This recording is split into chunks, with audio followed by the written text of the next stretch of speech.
how to use a digital scrapbooking template and how to clip papers and photos to the template to save you lots of time. So first off, make sure you have Photoshop of some sort. I'm working in Photoshop Elements version 6. Then you want to go to the link I've provided you to come to this website, Yin Designs, and she has 2 templates here that you can download. On the bottom is the actual template, what you're going to get, and you'll see how she has transformed them into scrapbook pages. The one I'm going to show you today is just this first one, so make sure you click there and download it. Download section, and it'll actually be the Yin template 3. If you click the arrow down, you'll see that the first item is her terms of use. The second is a picture of the template. That's not what you want to open, and the reason I know it's a picture of it is because it's a .jpeg file. The one you actually want to open into Photoshop is the .psd file. So click on that, and I just drag it into Photoshop or do File Import. Okay, once you have your template open in Photoshop, you'll see that's the only thing down here in the bottom. But unlike your quick page, if you go on the right, you have lots and lots of layers to the left. For instance, this bottom layer is the background, and then you have the white cloud shapes. Then you have your little squiggly paper. Then there's photo 1. This is the next layer is your journaling. The next layer is the title. And so these are just stacked on top of each other. And then you have your frame, then you have photo 2, and then the frame for that. So that's how layers work over here. So the very top layer is the frame, and then the bottom is the background. Now what we're going to do first is to bring in papers, and several posts ago last week I showed you where to get free digital supplies. To follow along exactly with me today, you'll need to have downloaded at shabbyprincess.com the Plentiful kit. And here are all the items in the kit. We need to open up 3 papers. Now, you can choose different papers than what I'm picking today, but I'm going to pick the orange damask, the plaid, and the dots, and drag those into Photoshop. It wouldn't let me bring all my papers in at one time, so I had to do them individually, but just minimize those papers.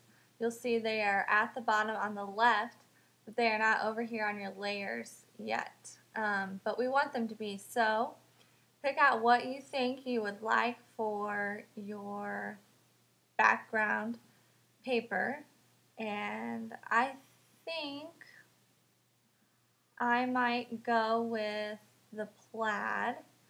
So I'm actually going to make it big and drag it down a little, and then I just click on the paper holding the right click down, and I drag it onto my template and let go. Now the reason that it covered everything up is because it's over here on the top layer. I don't want it on the top layer, I actually want it down here on the background. So drag it all the way down, and if yours isn't lined up correctly and it's over here, you just need to drag it so it fits perfectly on the back of your page, like so. Okay, now we want to add a paper to this squiggly area, so you need to click on it, and you'll see it's highlighted over in the layer section. Then you want to bring up the paper that you would like to go there, and you can play around and switch your papers. I'm going to try the orange damask. And again, right click and hold it down, and then let go onto your template. Then I want to drag it over, because you'll notice it's not covering the entire layer I want it to. You might be wondering why you can still see a couple of the photos and the journaling and title, but you can't see the clouds that are here. That's because of where the layer was drug in. It was drug in right on top of the squiggly paper. It's right above it. And that's where you want it to be. If your layer did not come in at that spot, you need to drag it so it's right on top of the squiggly paper.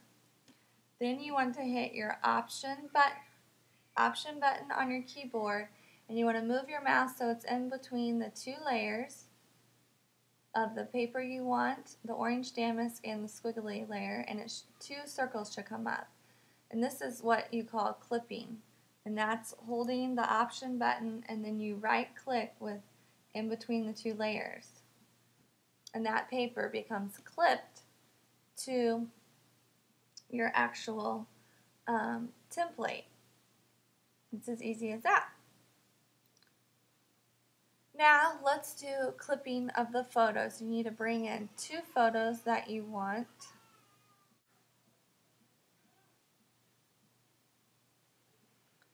Okay, I brought in my two photos. Now I'm going to minimize those so I can see my template.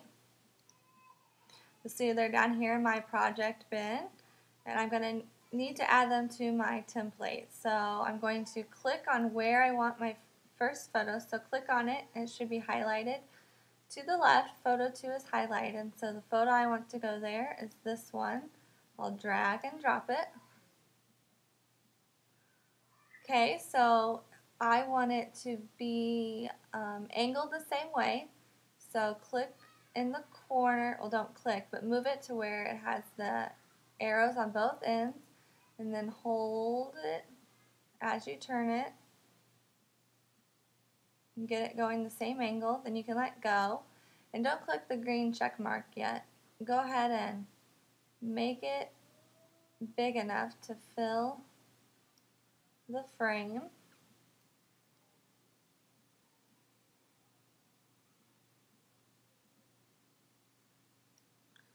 And then click OK.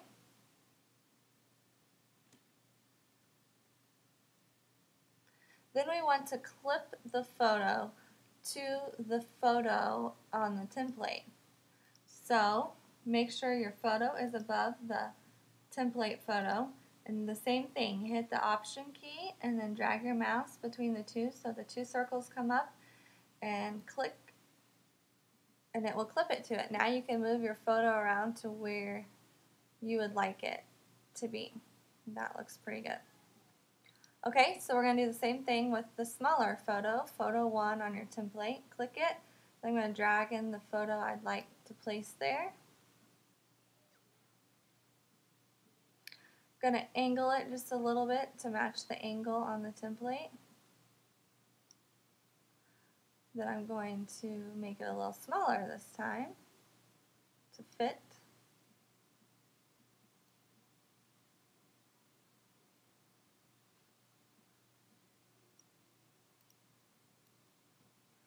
Drag it down.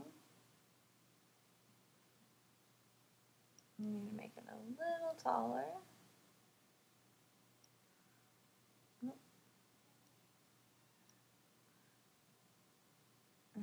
Okay. My photo's on top, so I'm going to hit the option button and clip the photo to the template. So we need to add paper to the shape here. So click on the shape. I brought in the teal paper from the Plentiful kit. Going to drag and drop it onto the template.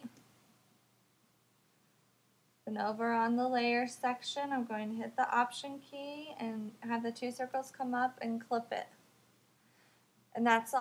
We're not going to flatten this image because we're not done, so you just want to save it as a PSD file. So File, Save As, and make sure it's a Photoshop and .psd file.